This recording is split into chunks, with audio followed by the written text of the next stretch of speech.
Now in this chapter, I want to go through blob triggers when it comes to Azure Functions. So when a change is detected for your blobs in the blob service, you can go ahead and invoke an Azure function. Now over here, I already have a Azure storage account in place. In this Azure storage account, I have a data container in place. Currently, I don't have any blobs in this container. Now let me go on to Visual Studio. Let me go ahead and create a new project. So over here, I can go ahead and search again for function. I can go ahead and choose Azure Functions and go on to next. Over here, I can go ahead and give a name for the project and hit on create. Now over here, I'm going to go ahead and choose a blob trigger. Over here, I need to go ahead and give the name of my container. So the name of my container is the data container. So let me go ahead and mention it over here. And we have to go ahead and mention what will be the name of the connection string. Later on in our code, we have to go ahead and place what is the connection string for our storage account. So let me go ahead and hit on create. So once this is in place, let me go on to the function class. Let me go ahead, right click and just rename this function class.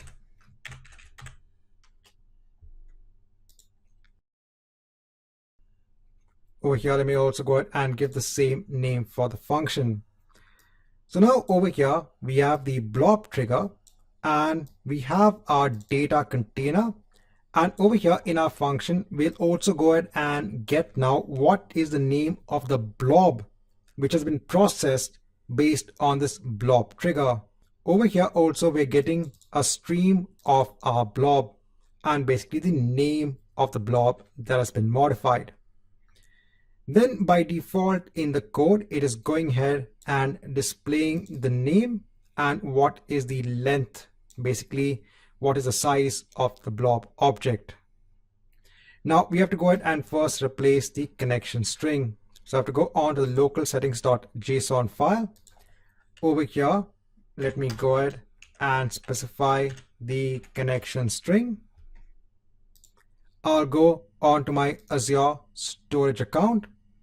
I'll go on to access keys. I'll go ahead and show the keys. Over here, I'll go ahead and take the connection string and I'll place it over here. Now let's go ahead and run this program as it is. Right, so our Azure function is now in the running state. Now I'll go on to my storage account. I'll go on to my containers. I'll go on to my data container and let me go ahead and upload a file from my local system. So it's going on to my temp folder. Over here, let me go ahead and just upload a simple commands.txt file. So I'll go ahead and hit on upload. So now over here in the output, you can see that the blob trigger processed the blob.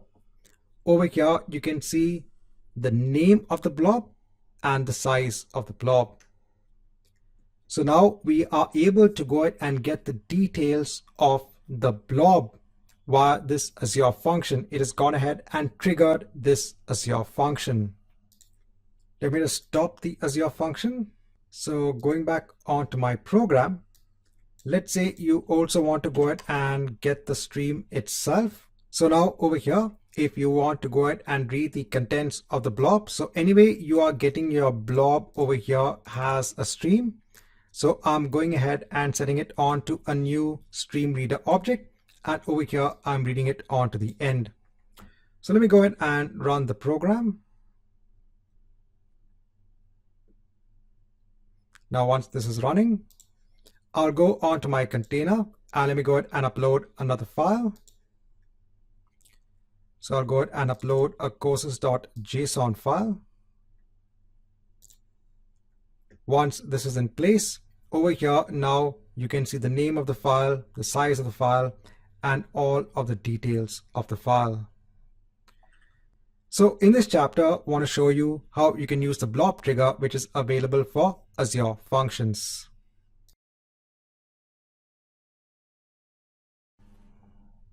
Now, in the last chapter, we had gone ahead and seen how we can use a Blob trigger, and we saw how we could get the contents of the blob. In this chapter, I want to show you how you can use an output in your Azure Functions so that the output could be written directly onto a destination. So over here in our example, we are going to go ahead and write data onto an Azure Cosmos DB account. I'm going to go ahead and get the details of the blob, and then I'll go ahead and add those details as an item in a container or a collection in my Azure Cosmos DB account. So over here, I'm in an Azure Cosmos DB account. So I have my database over here, that's AppDB. Now let me go ahead and create a new container in this database.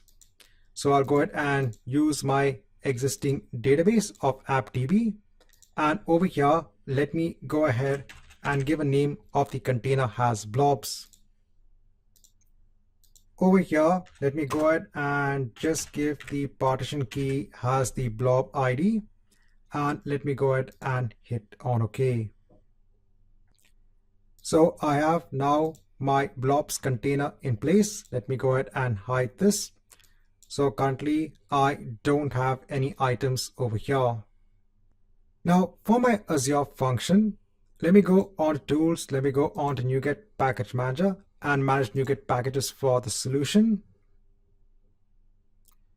So over here, I have the webjobs.extensions.storage in place because this is based on the blob trigger. So let me go ahead on to browse and let me go ahead and try to find for extensions.cosmosdb. So over here, I'm going to go ahead and choose microsoft.azure.webjobs.extensions.cosmosdb. Let me go ahead and hit on install.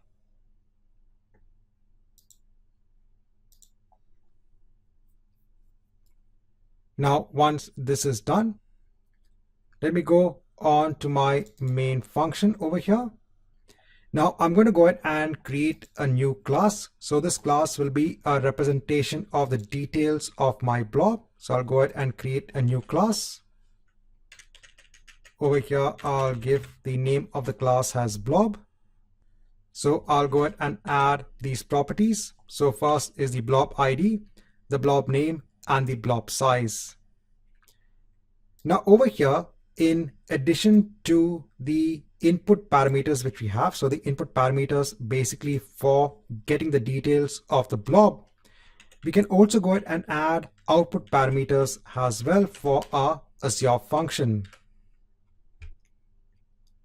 So over here, I've gone ahead and pasted the code for the output parameter. So over here, it's of the type Cosmos DB. This is based on the web extension we just installed.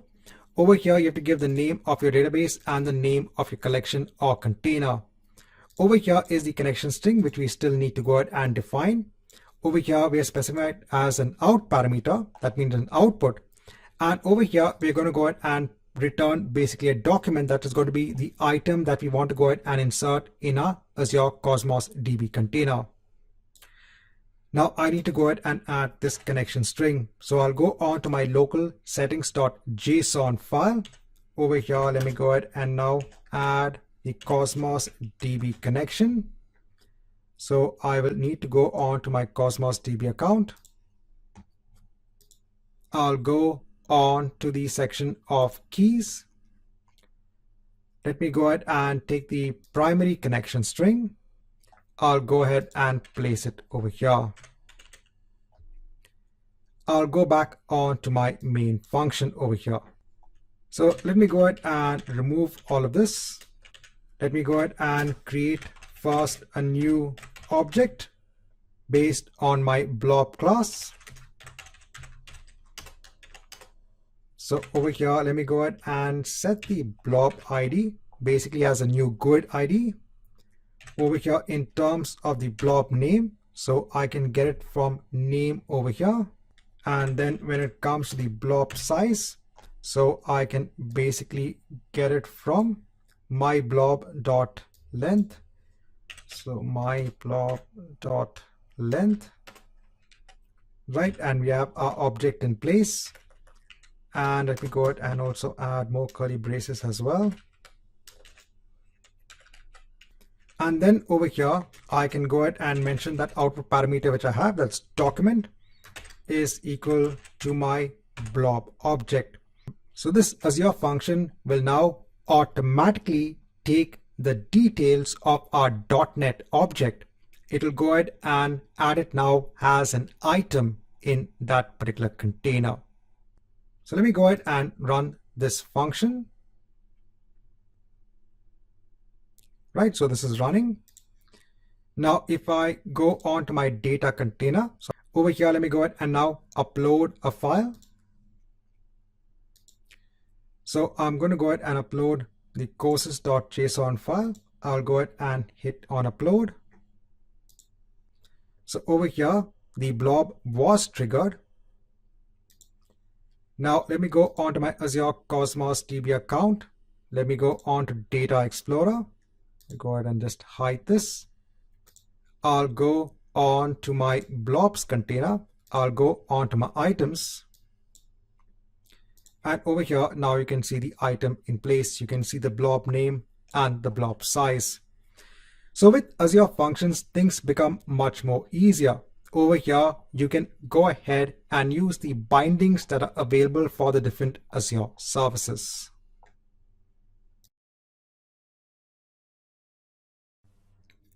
Hi and welcome back. Now in this chapter, I want to go ahead and show how you can make use of an Azure function that can go ahead and take two inputs. So first is the input of a queue trigger. So an Azure function can only have one trigger in place. Over here, I'm giving an example of a queue trigger. So over here, whenever a message is added onto queue with the name of app queue, it'll go ahead and trigger this Azure function. Over here, I have the connection string in place. Over here, I am getting the queue item as a string. At the same time, I can also go ahead and get a handle as an input onto a blob. Over here, I'm giving the name of the container.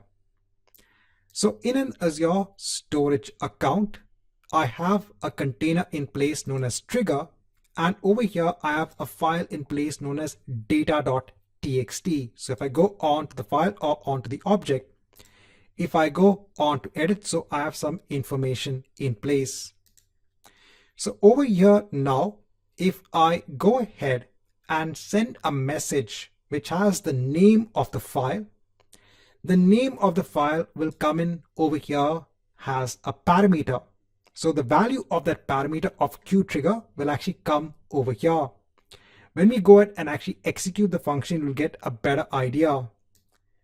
Over here, then I am actually getting now a handle onto the blob as a stream. And then I'm going ahead and reading the blob and I'm displaying it onto the logs. Over here, I've ensured to have one storage connection in place and the local settings.json file. I've gone ahead and ensured that I have the storage connection value in place. So let me go ahead and run this function.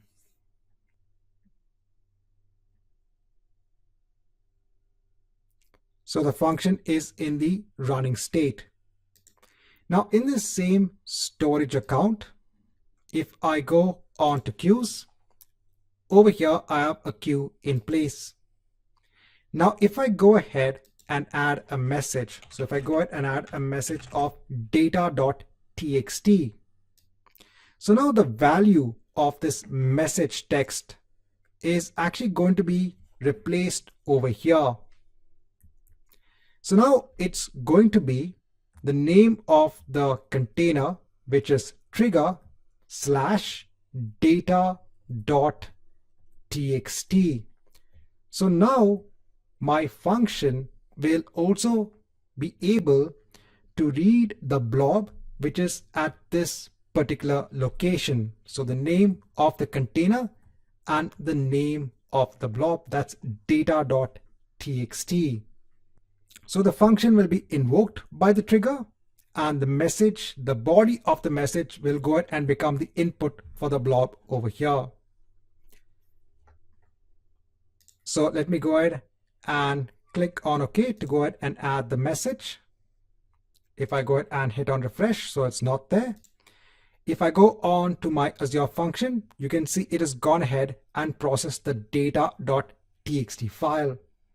So now automatically, based on the message text, it has gone ahead and automatically processed a blob with the same name. So in this chapter, I just want to show you that in addition to a trigger, how I could also go ahead and use an input as well.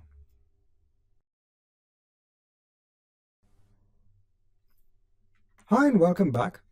Now in this chapter, I want to go through a setting that's known as the always on setting. Now when you go ahead and create an Azure function, it can be part of the consumption plan, or you could also go ahead and make it part of an app service plan. Now when it comes to the app service plan, when it comes to the basic or the standard app service plan, or even higher than that, there is a setting known as always on. So the setting also applies onto Azure web apps. So when the setting is enabled, your Azure function in this case will always be in the running state. Now in the consumption plan, you are basically billed on how much you use. So when your function is not invoked, it will not be in the running state. When your Azure function is then invoked, it will go ahead from a dormant state onto the running state. Now when this happens, there is a very small latency, that time taken to go ahead and ensure that your Azure function is in the running state. Azure Functions ensures that there is a minimum state in place to go ahead and ensure that your Azure function gets up and running in the minimum amount of time. But again, there is that small minute fraction of a time wherein the Azure function takes time to go ahead onto the running state when it is part of the consumption plan. But when you look at an app service plan that is based on either the basic or the standard, you have the option of ensuring that the Azure function is always on the running state, because it will be hosted on an Azure virtual machine and underlying compute infrastructure. And anyway, over here, you're billed based on the app service plan. So over here in Azure, let me go ahead and create a new resource. So over here, let me go ahead and choose function app. Over here, let me go ahead and hit on create. So I'll just quickly go ahead and create an Azure function based on an app service plan. Over here, let me go ahead and choose the location as UK South. I'll go on to next for hosting. Now over here, I'll go ahead and choose an app service plan. Now over here, it'll go ahead and create a new app service plan based on the standard tier. So I'll leave it as it is. I'll go on to monitoring. I'll go ahead and leave it as it is. I'll go on tags. I'll go on to review and create. And let me go ahead and hit on create. Now while this is being done, in another tab, let me go on to all resources. Over here, I already have a function app in place. Now over here, if I go on to configuration,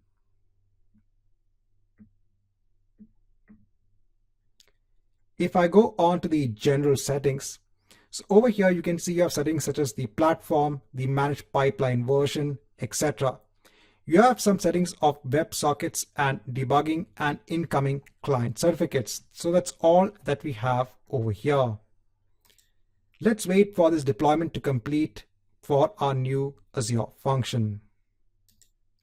So when I have my new function app in place, if I go ahead on to the resource, over here, if I go on to configuration, if I go on to general settings, if I go ahead and scroll down, So now over here, you can see that additional setting of always on. So what this means is that your Azure function will always be in a running state. Now, where is this setting very useful? So let's say that you have an Azure function that is based on the Blob trigger. And let's say that the Azure function needs to go ahead and execute instantly as soon as the blob is uploaded onto an Azure storage account. If you go ahead and use an Azure function based on the consumption plan, I said there might be a small delay, a small fraction of a delay when the trigger actually goes ahead and invokes the Azure function. Sometimes when it comes to critical applications, even that small delay can make a difference. So if you want to ensure that at that point in time, it'll go ahead and invoke the Azure function, then you should go ahead and make sure that the Azure function is part of an app service plan. Remember, the basic app service plan or higher, and you have to ensure that the always on setting is enabled. Now in this chapter, I just want to go ahead and give a quick note. So when it comes to your Azure functions, over here, when you're developing them locally, you have a host.json file. And over here, you can go ahead and choose different settings about the environment for Azure functions. So if I go on to the Microsoft documentation, over here, you have the entire host.json reference. So you have a lot of information when it comes to the different settings that you can actually apply onto the host.json file. For example, if I go on to queues, over here, you can actually go on to the storage queue triggers and bindings. And over here, you can see different settings that are available when it comes to the host.json file. So for example, you have what is the max polling interval. You also have known as the batch size. So over here, you can go ahead and decide how many queue messages that the function will actually retrieve simultaneously. Over here, you can actually go ahead and define this in the batch size property. Then you have what is the max DQ count. So over here, this is the number of times it will actually go ahead and try to process a message before it is moved on to the poison queue. So in this chapter, just a very quick note, basically when it comes to the host.json file. And from the exam perspective, I'm just going ahead and showing you the important properties when it just comes to the queue. So these are settings about the queue. So obviously there are a lot of settings when it comes to the host.json file. From the exam perspective, just want to go through the settings for the queues that are available. Hi and welcome back. Now in this chapter, I just want to tell you how do I basically make use of the Microsoft documentation when it comes to triggers for Azure functions, because it's important to go ahead and understand how the triggers actually work for Azure functions. So for example, over here in Visual Studio, if I go ahead and create a new project quickly, so if I go on to Azure functions, if I go on to next, so I'll just leave the name as it is. Over here, let me go ahead and actually choose the Blob trigger. So I'll go ahead and choose Blob trigger. Over here, I'll just give a name of connection. Over here, let me go ahead and quickly give a path and hit on create.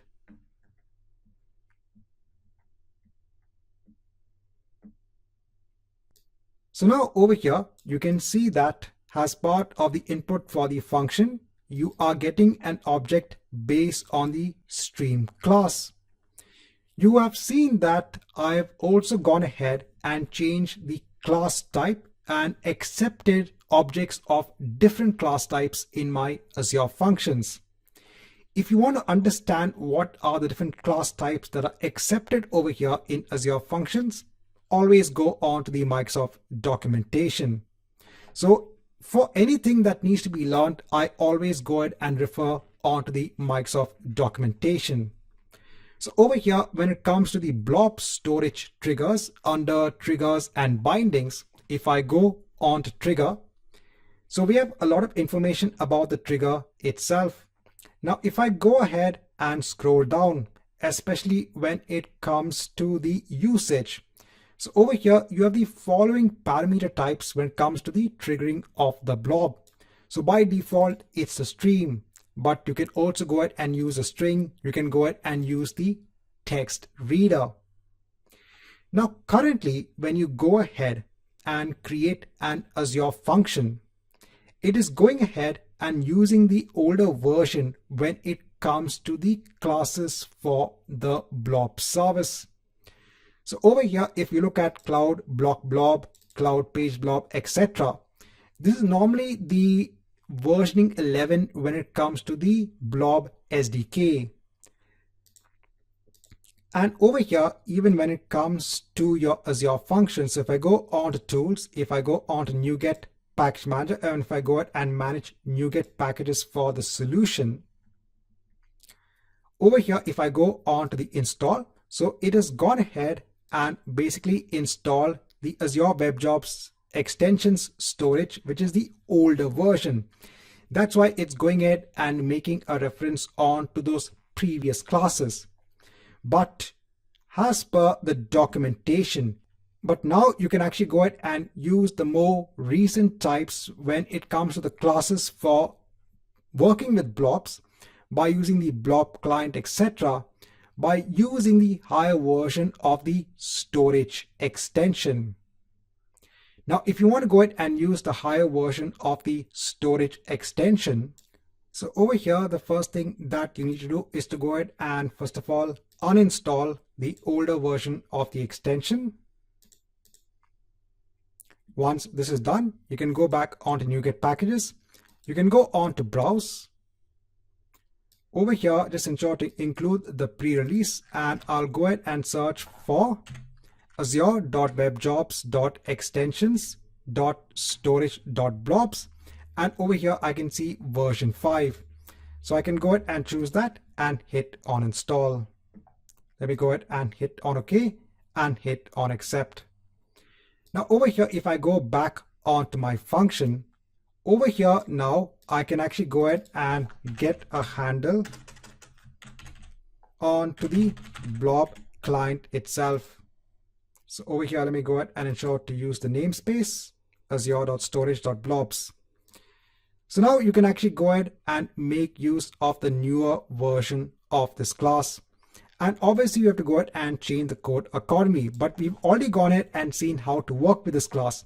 So the same class we have seen in our earlier chapters when working with normal .NET console based applications. So the same way that you work with those classes when working with the blob service, you can go ahead and use the same concept in Azure Functions as well. Over here in this chapter, I just want to go ahead and bring about this note that when you're going ahead and developing Azure Functions, go ahead onto the Microsoft documentation to go ahead and understand the triggers, understand the inputs, and understand the outputs.